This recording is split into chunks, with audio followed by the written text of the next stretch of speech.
Senor was a senior advisor to Mitt Romney and Paul Ryan during the 2012 campaign. Dan, good morning. Good morning. A couple of points playing off of what Nancy just said.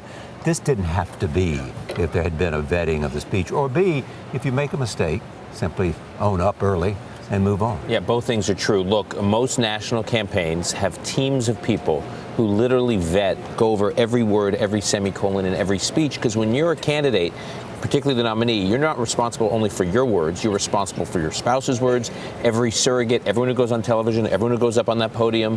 You have software, you have teams of people. In the 2012 convention, we were reading just about every single speech. And so that begs the question then, do they have that kind of structure at this convention? They don't have this at the convention, they don't have it in the campaign, they don't have it. The whole campaign during the primary was effectively Donald Trump, a Twitter feed, and an advance team. That's it. No infrastructure. And that was when they were competing in a field of 20, 30 million voters nationwide. Now in the national and the general election, you're talking about 120, 130 million voters, plus a national press corps that's just focused on you and the other nominee rather than 17 candidates. So the scrutiny is intense, and they don't have the infrastructure to handle it. Dan, why do you think it's so hard to own up to a mistake? You know, they did a search this morning that an expert said it's 1,000,000,000 to 1 odds that a speech would contain that phrasing that way twice. At one point, Republican officials were saying it's a little pony defense that you can get into My Little Pony, Twilight Sparkle, or somebody said something like that.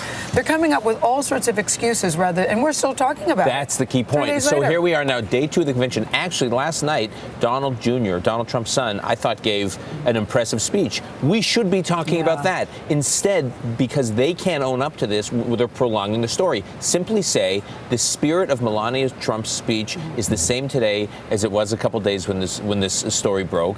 There was some stuff, we made a mistake, and just explain how the mistake was made and clean it up and move on. But is the media to blame here? I talked to a lot of delegates last night, and they don't care. They said, leave her alone, give her a break, move on. She did a great job, and no one's talking about that. Delegates, media? People in the room may not care, but I think there were 30+ million people watching the speech, and we're still talking about how it's plagiarized. I think it's a process story that is bad for them. You've attended, 6 conventions or something like that? You and I are about the same age. Yes. What did you make of, we were here broadcasting the primetime special of 10 to 11. This was half empty, this hall. And it was something like I've never seen before. I've never seen anything like. I was on the floor right there during the roll call vote. So I've been to many conventions during the roll call vote. The energy and intensity during that moment is palpable. People are off, swinging from the ceiling because they're so excited about their nominee. You could hear a pin drop. It was muted in here. I just think this is a party that is sort of resigned to this nominee, but not excited about him. It's being reported this morning that former President George W. Bush was speaking with some former aides and said to them, I think I might be the last Republican president.